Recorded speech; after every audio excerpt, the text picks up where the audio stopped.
Ashtavakra saying, existence, non-existence, change. This is the nature of things. Realizing this, stillness, serenity, and bliss naturally flow. Existence, non-existence, and change. This is the nature of things. How big a statement is that? Is it? He's saying that for you, even existence changes to non-existence. Non-existence changes to existence. What must you be, which is independent of existence? This discovery can be only one. Because everything phenomenal depends on existence. Who's with me? Can you name one phenomena or anything that you can experience unless you exist? So is there ever the experience of anything phenomenal unless there is I am? I must be for the world to be. Consciousness, that's why we call consciousness this. We sometimes call it God. All there is. Because when there is consciousness, there is the play of this phenomenal world. Now, the sage is saying, for you, existence and non-existence are also in the realm of change. So what is it that is even beyond existence?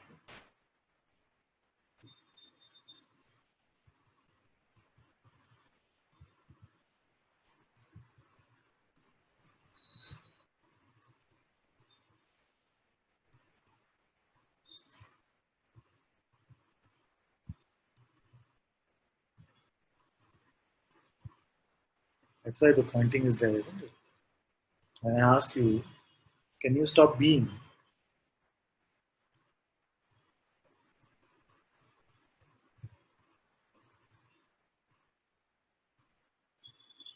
Who is aware of this?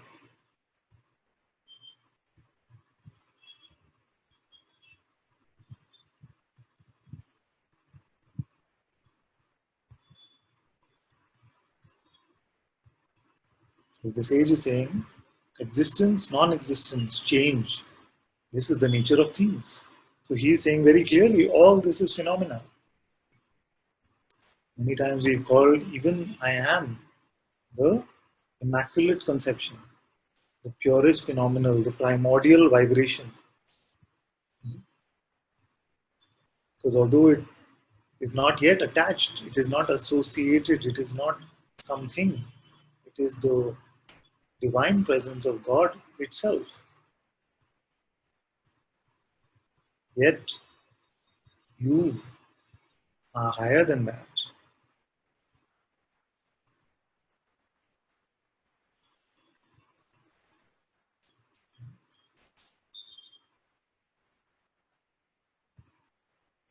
All of you have heard that story of the Sufi saint who comes to the king's door. You have not heard? I'm always a bit shy to share the stories that Guruji shares because he shares them so beautifully. So once there was this Sufi saint and he wanted to go visit the king. So he knocked on the door of the kingdom and these soldiers, they opened the door. He says, I want to meet the king. They're like, who are you? Are you a soldier in his army? He says, no, I'm higher than that. Then it's longer and these guards, they go back and forth between the king. But I'll make it shorter. So he says, I'm higher than that. Who's higher than that? Are you a general of the army? No, I'm higher than that. Higher than that? Are you the prime minister? No, I'm higher than that. Higher than that? Are you a king from a neighboring country? No, higher than that. Higher than that? Are you an emperor which lords over all of these kings? No, Higher than that. Higher than the emperor is only God. Are you saying you're God? No, higher than that. So what lips, what tongue can utter this kind of words? Higher than that. Beyond even the play of existence and non-existence. So here, very dismissively almost, the sage is saying, existence, non-existence change. They change. This is the nature of things. Realizing this, serenity, stillness and bliss naturally follow. Naturally follow. It's so beautiful. We have to credit both the sage as well as the translator in this case. They've done a very beautiful job. Why is the word naturally so important? Because you can start chasing these things. I want serenity, I want stillness, I want bliss. Where is the Ananda? He's saying you just see that even existence and non-existence, they change for who you are. Then you will find that this stillness, serenity, peace, all of this naturally follows.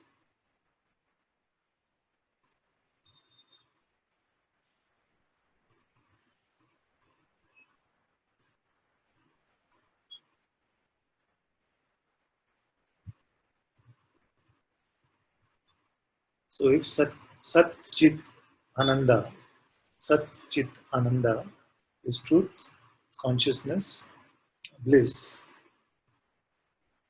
then you stay as the truth, exist effortlessly, and bliss is bound to follow naturally.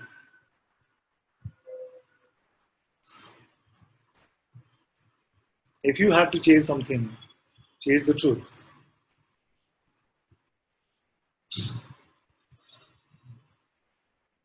If you want to find something, find the reality of who you are now, and you will discover this truth, which is beyond even being, beyond existence, chit, consciousness, and just be effortlessly and allow bliss to naturally follow, peace to naturally follow. This is the right order of things. If you start chasing spiritual experiences, you start chasing any kind of fireworks, then remember that any of that is just a byproduct of your existence. And if existence itself is ultimately changing, then how will you hold on to some experience?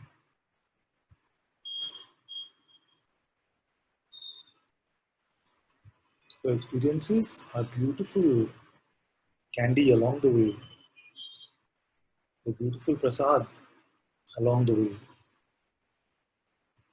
But never confuse the prasad for the Lord or the candy for the truth.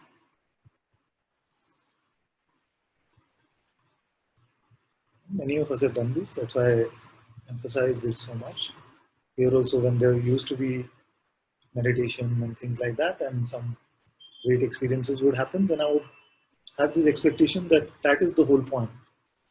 I have to get back to that particular experience. And the whole intent of inquiry used to be lost.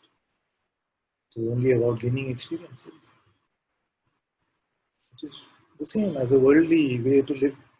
Gather more and more objects, gather more and more experience. So stay with the Sat, which is the truth. That is why it is Satsang, the company of the truth, the company of that which points us to the reality of what we are. It's Satsang.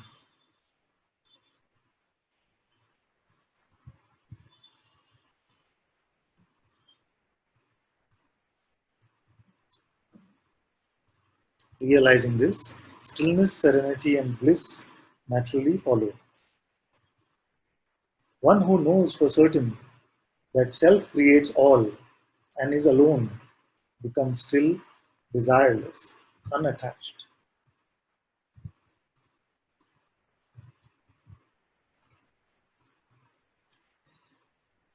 One who knows for certain that self creates all and is alone becomes still, desireless, unattached, which is exactly what we've been discussing. One who knows for certain that adversity and success come and go in obedience to destiny becomes content. He neither desires nor grieves. One who knows for certain that adversity and success come and go in obedience to destiny becomes content. He neither desires nor grieves. What is the meaning of this? Obedience to destiny. Surrender. Surrender to what? To destiny. Destiny means what? That which is the will of God. That which is the will of consciousness. That's why the other day, in fact, this is one question I feel like I would have got the most in the sharing of satsang, which is that, do I have will or not? And it's a very, the question itself is filled with trouble. Because in this case, this I, which is asking, is coming from which perspective? Makes the answer change. So if you're asking as an individual entity, then what will could you have? Same thing as that blue cat, isn't it? Basically, it boils down to that. Do we still believe somewhere that there must be some person sitting here in one way or the other? There must be a person sitting somewhere. Is it? So I use the term blue cat just so it sounds exaggerated and ludicrous, but actually the situation is exactly the same. Just as there is no blue cat here, there is no person here. Exactly like that.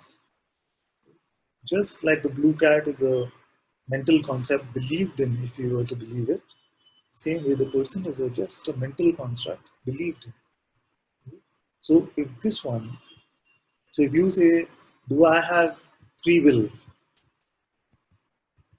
And I will say, yes, you have as much free will as the blue cat in this room has. Because both are at the same level of reality or unreality. I hope this is clear. How can something which doesn't exist have will? You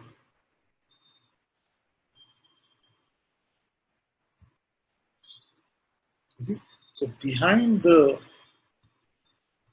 condition to not let go of this individual will, there must be the concept of the individual. There must be a belief in my individual existence. That's why I hang on so much to my idea of my individual will. And if that is the case, then stay with that with integrity and say, yes, it's fine, satsang is good, I like it, but actually I still feel like I'm a person. So let's investigate that, which is what we do every day. And then once we come to this direct recognition that there is no such entity as the person, then automatically that non-existent one, all its attributes drop, isn't it?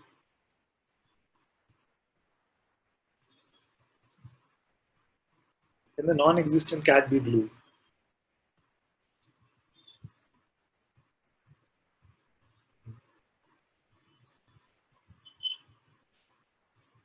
What is the shape of your second head?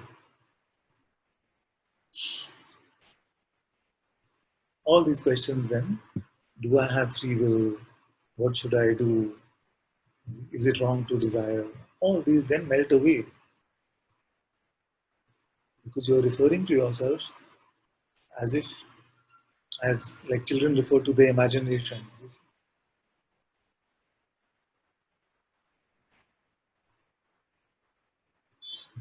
So then we saw that, okay, individual will is impossible. And yet, in the worldly play, there seems to be these beautiful patterns which unfold, beautiful stories which play out, beautiful things which we all taste and experience in some way or the other. So who's doing all this then? If I don't exist, then whose will is all of this?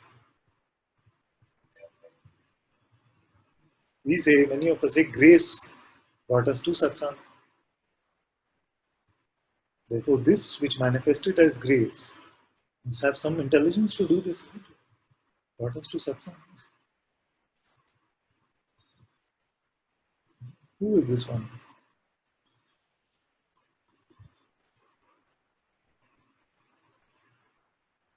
This is what we call the will of consciousness, the will of God.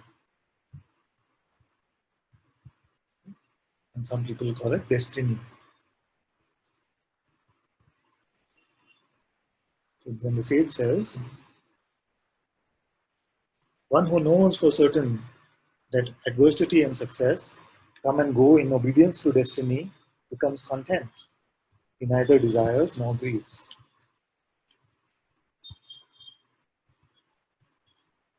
Another example of this is how our mind can look at some things, and especially when we are in satsang, it can label some things as grace and label other things as not grace.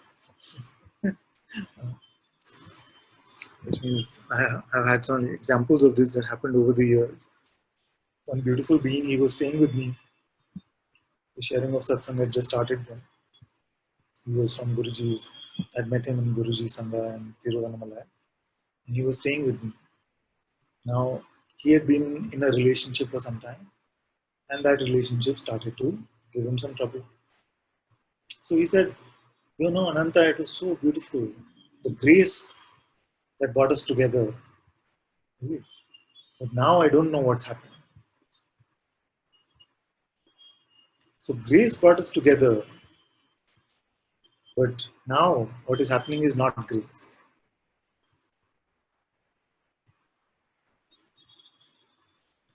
When we examine this fallacy, so that which brought us together was the will of God. But now all this trouble in the relationship must be my doing. This is the way in which the mind still finds a way to inject this me based on these events which are bound to constantly change.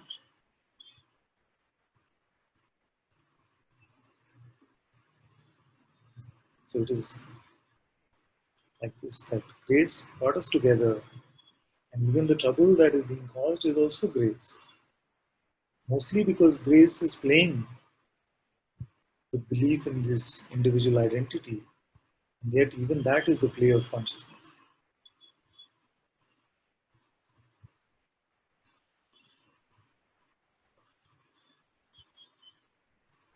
That's why he said that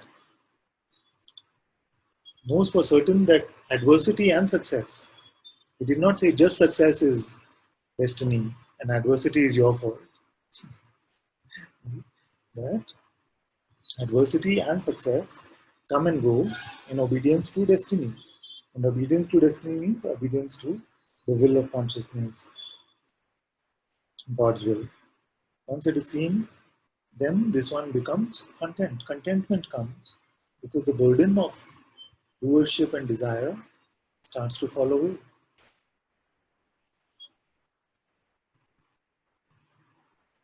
Even if you considered yourself a separate object, if you knew that I am completely taken care of by the will of God, it is only His will that moves even the blade of grass.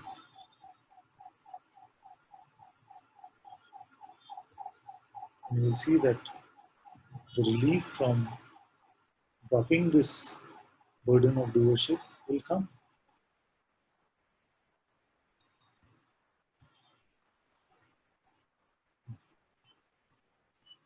Usually, for me, I don't like to rest there.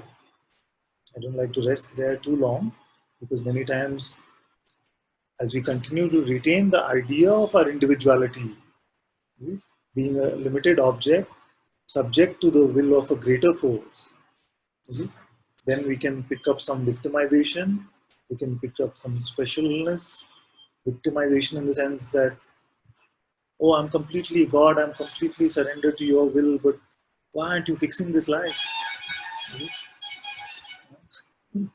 I thought that somebody said just surrender and everything will be fine. but it's not fine. So like that. When we still hold on to the limited identity, although the relief from the dropping of doership can come, we can still have a certain idea about how life should go, what should come and what should not come. And it is usually in the transcending of this individuality, to finding yourself to be this unlimited presence, or ultimately that which is aware of even this presence, that even this sense of what is right for my life or what is wrong drops away.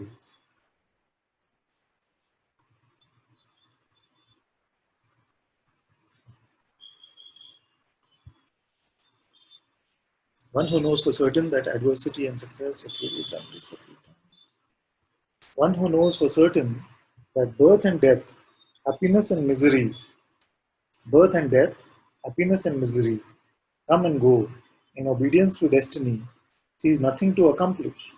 He engages in non-action, and inaction remains unattached. So let me look at the end of the verse first. It's very powerful. He engages in non-action, and inaction remains unattached.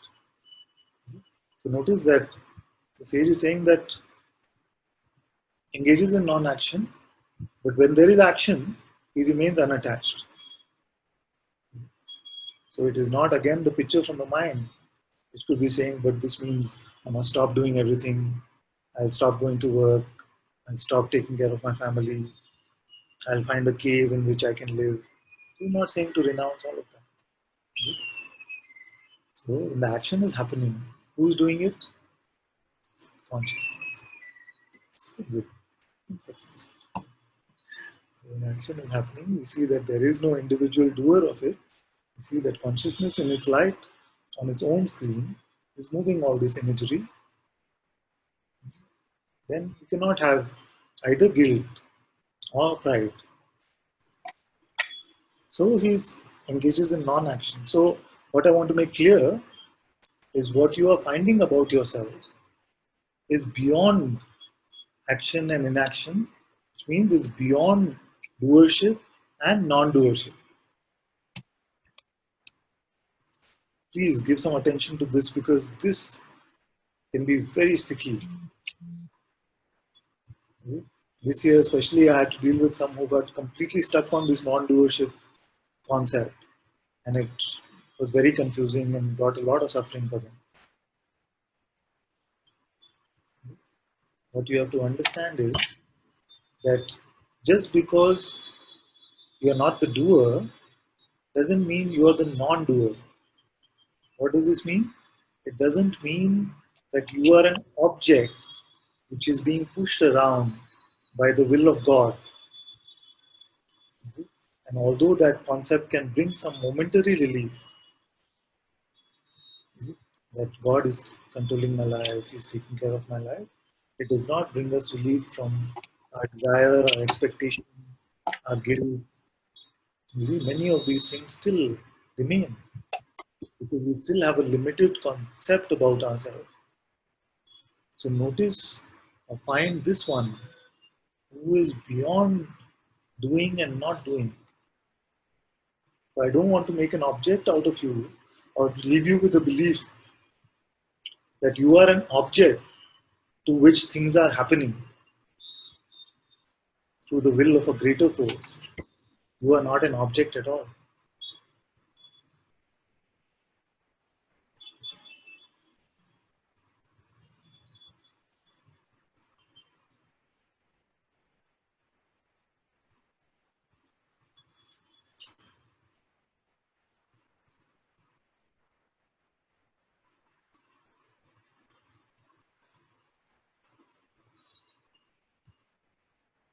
Yes.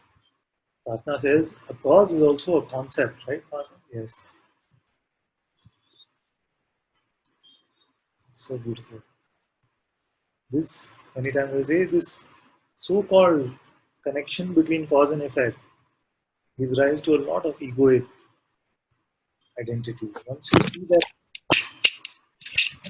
all of this is just happening, actually we can say Either that everything is just happening within consciousness, or we can say that consciousness is the one cause for all things.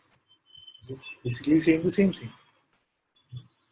That old example which I keep quoting from the Yoga Vashisht, which is that the bird came and sat on the branch of the cocoa tree and the coconut fell down. What does the mind say? Because the bird came and sat, therefore coconut fell down. But can we really presume this? We don't know. So better to say that consciousness made all of this happen.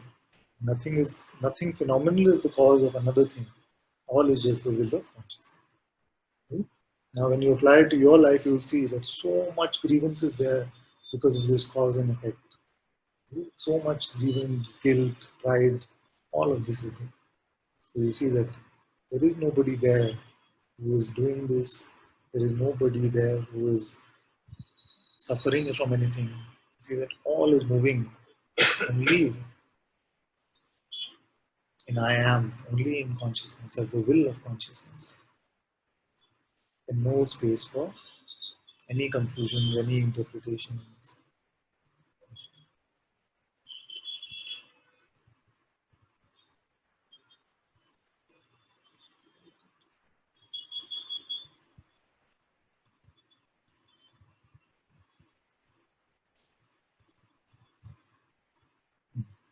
One who has realized that only by caring is misery caused in the world. One who has realized that only by caring is misery caused in the world becomes free, happy, serene, desireless. Now, this caring is not the automatic sense of compassion or love which can appear. This caring means I care about the outcome. I care about how life should be. I care about how the world should play. That means what? That we have some ideas about any of this, have a pretense about knowing something which is greater than how God's will is playing out.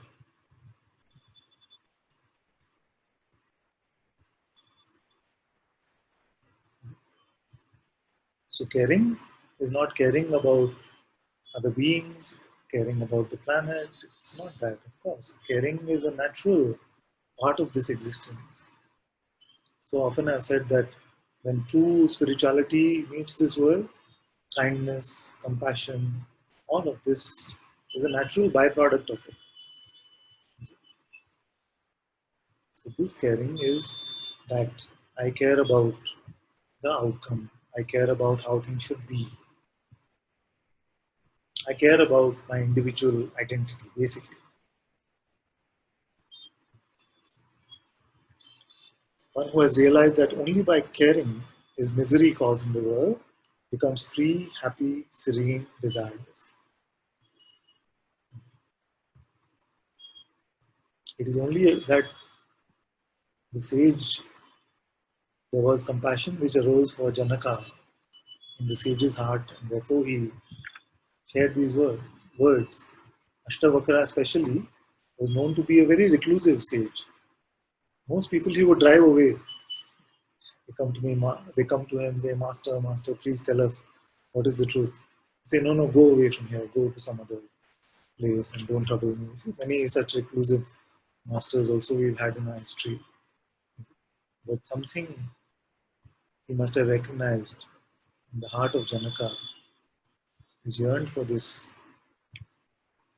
truth.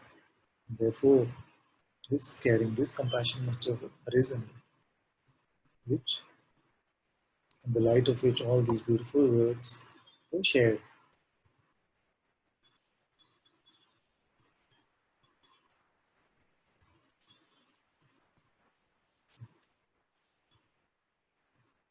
So don't misunderstand this verse to mean that all those that you care about, you must not care about now, or you must not feel compassion for anyone, nothing like that.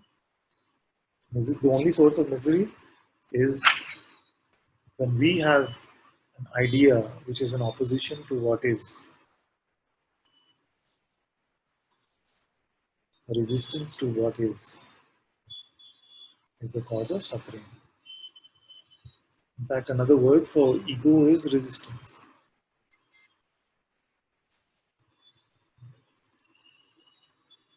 I am not the body, nor is the body my possession. I am awareness itself.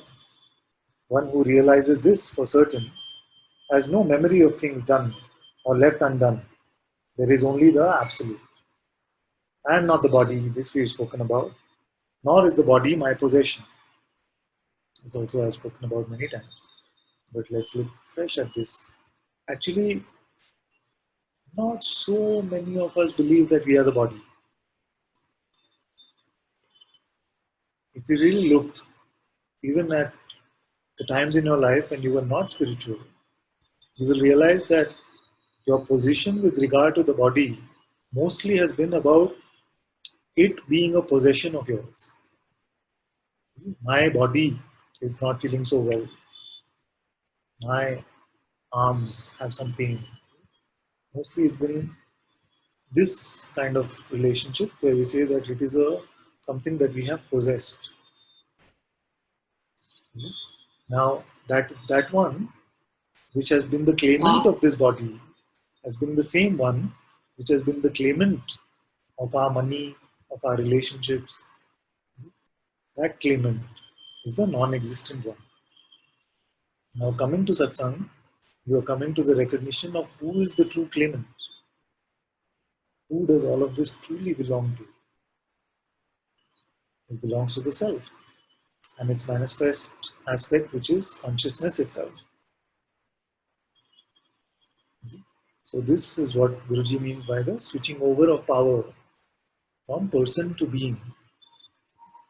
All that we have attributed to person, all that we have attributed to myself, I better take care of my body.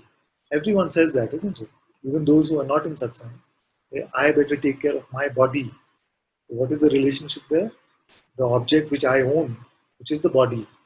Now the one that has been claiming this,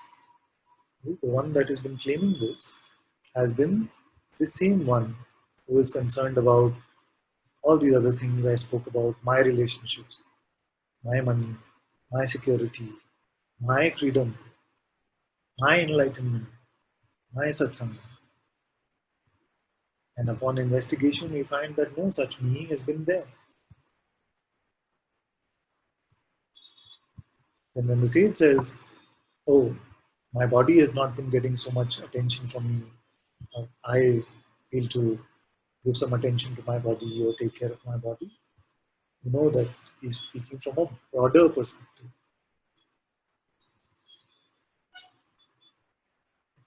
It is not no longer personal. Of course, in the worldly play, we've seen that for most sages, uh, many sages, we've seen that the default position is seeming neglect of the body. But none of them have ever said, you must do like this, you must neglect the body.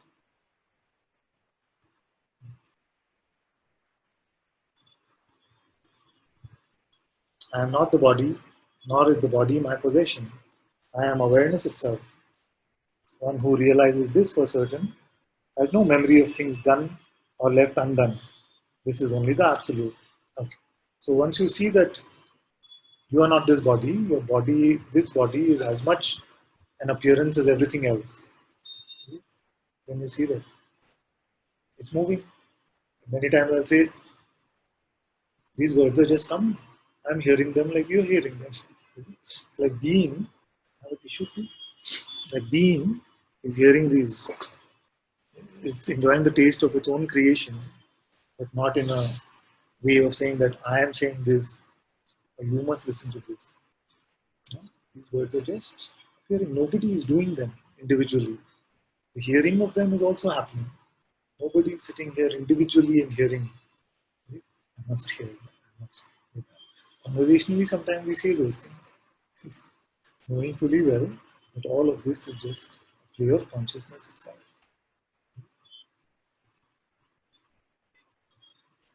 If you ask the conceptual entity, or even if you ask the mind which claims to know so much, how do you speak? You'll say, I just speak, I decide I'm going to say these words, and I speak them. You see, what you say, but how do you speak? How do you move your lips? How do you move your tongue? And you see, it doesn't know. It really doesn't know. This is the cause and effect thing which Pratna was also saying earlier. In the play of the world, just like in a computer game, what is there? A game character is there, James Bond is there. He's firing bullets. Now it is like that. You can believe yourself to be this individual entity who's firing the bullets, but actually, where is all of this happening? All is happening within the game on its own. The programming is doing everything.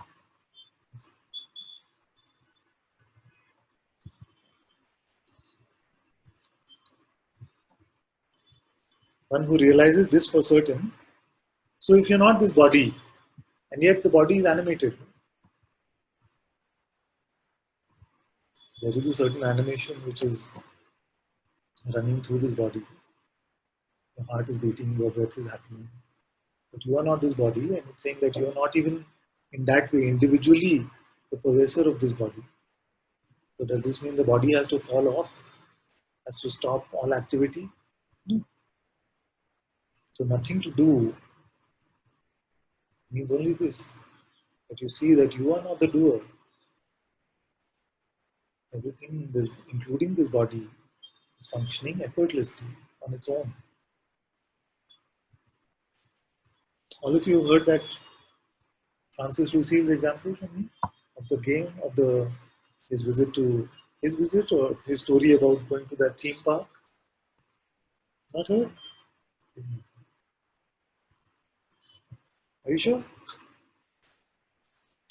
I'm going to ask this question 3 days later also. Then see the response. So this one was very beautiful. I heard it many, many years ago in one of his beautiful videos, where he shared this example of this theme park, where someone gets into a ride and they are told there will be this sign that come, they'll say left.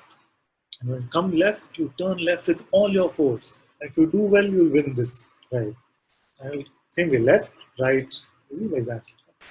So he's going, he got on the ride, or someone got on this ride, and they saw left, left, left, left, left, full. And it went left. It felt so good. Ah, yes, I did a good job. See?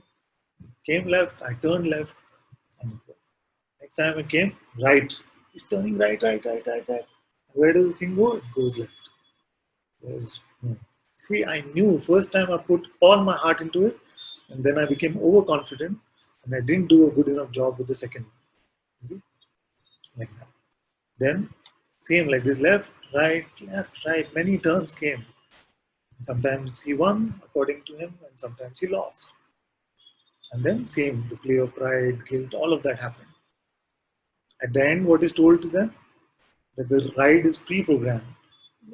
The lefts and the rights, you had no control over any of them. But nobody in that ride figures it out. That is how our programming has become. This world is functioning on its own with its lefts and rights. What did the sage say? That adversity and success come and go in obedience to destiny. Same thing, is it? The winning and losing is the same as that ride. But once you see that, it's all moving on its own, its own light, its own speed,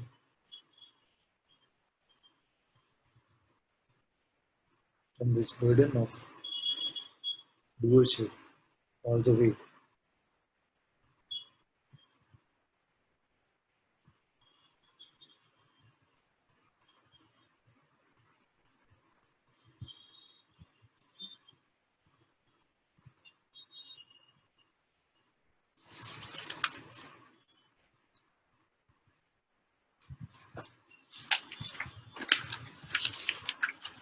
From Brahma to the last blade of grass, I alone exist.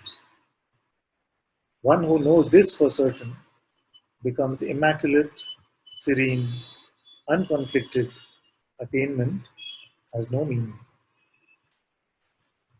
What does it mean from Brahma to the last blade of grass? I alone exist. Okay. Now, some terminology because Brahma also sounds like Brahman, but they are not the same. When we say Brahman, we are talking about the absolute, the self, which we often refer to as awareness.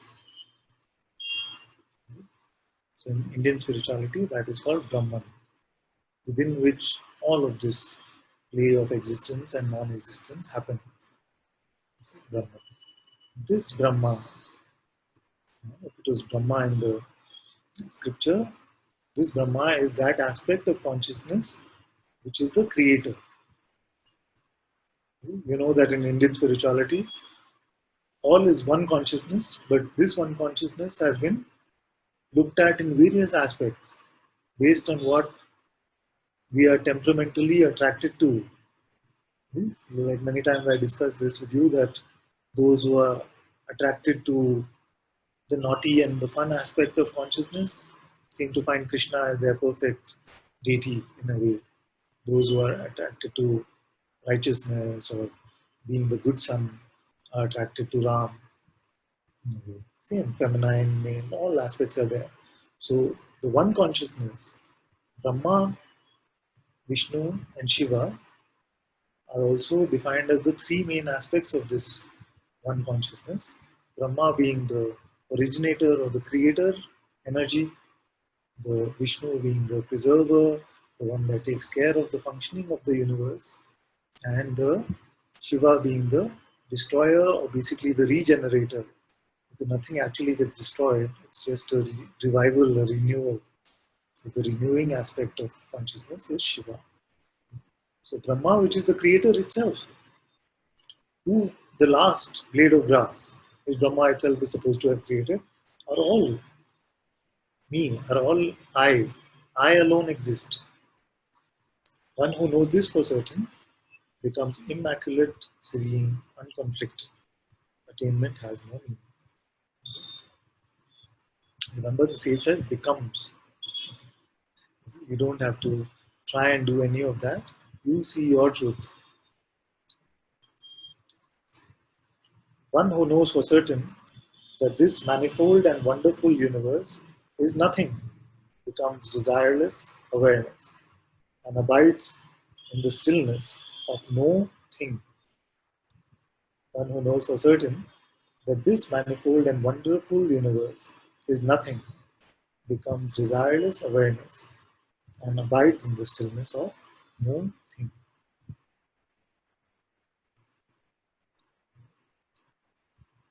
So, when you come to this discovery about what you are, you will find that this I does not have a quality, it does not have an attribute, no shape, no size, no color, none of this. And yet it is I.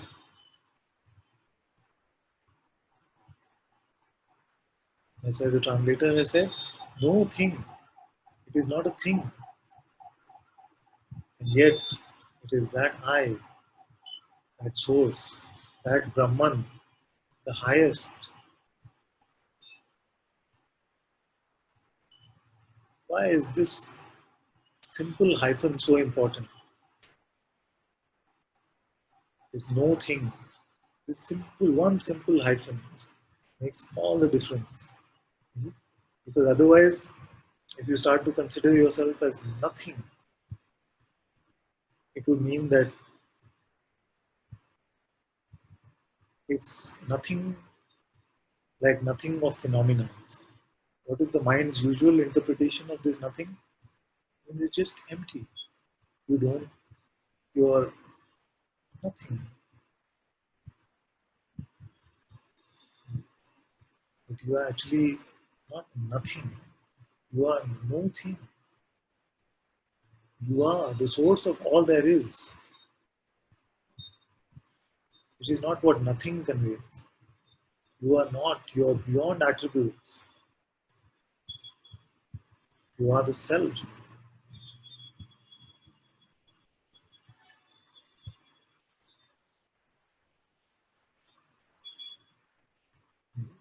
Now, this self is capital S self, as opposed to what the Buddhists will say, which is that we have to lose the sense of self to come to the reality of what we are.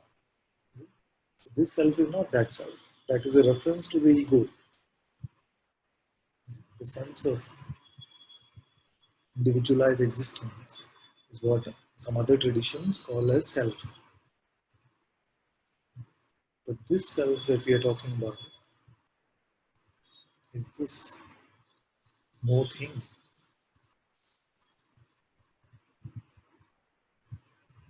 And even if the words don't make sense right now, don't worry about it. You will see that it's our own recognition soon enough.